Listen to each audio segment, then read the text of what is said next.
పాపం పొద్దుటి నుంచి కోర్టులో నిలబడి కాళ్ళు పీకేసి ఉంటాయి. జీప్ లో డ్రాప్ చేస్తాను.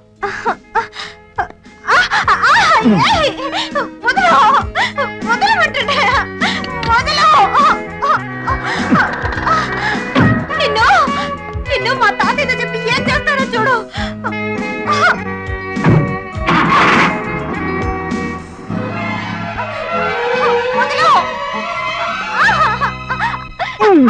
ఏమైంది ఏమైంది ఏమైందంటే మాట్లాడవేంటయ్యా బాబు? అయ్యో సాయంకాలం దాకా స్టాండప్ ఆన్ ద బెంచ్ కదా, కీళ్లు పట్టుకుపోయి కోర్టులోనే కూలబడిపోయింది. పాప ఆడపిల్ల కదా అని హెల్ప్ చేశాను. హెల్ప్ కాదు, నా పరువు తీసావు.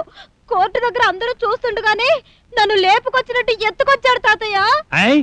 ఏమయ్యా పెళ్లి కావాల్సిన ఆడపిల్లని అలా ముట్టుకోవచ్చా?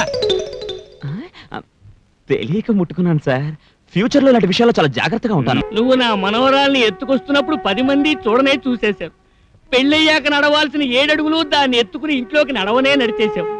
దయచేసి నా మనవరాలి మెళ్ళో తాళి గట్టి మా పరువు కాపాడు బాబు. అలాగేనండి. ఈ రోజు నుంచి మీరు నాకు తాతగారే. మీకోసం, మీ కుటుంబ ప్రతిష్ట కోసం మీ మనవరాలను అర్థంగా స్వీకరిస్తాను. నా నెత్తిన పాలు పోసావు కదయ్యా. మీ పెళ్ళయ్యాక నేను కాశీకి వెళ్ళిపోతాను. నాకు అదే కావాలండి. ఈ పెళ్లి నాకు ఇష్టం లేదు.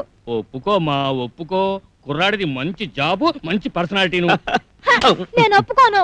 ఎందుకు ఒప్పుకోవు? పెళ్ళైతే కాశీకి పోవడానికి వీల్లేదు. ఏమో ఆయనకి జుట్టు ఉంది, నేను కొట్టడానికి బట్టతలు ఉండదుగా.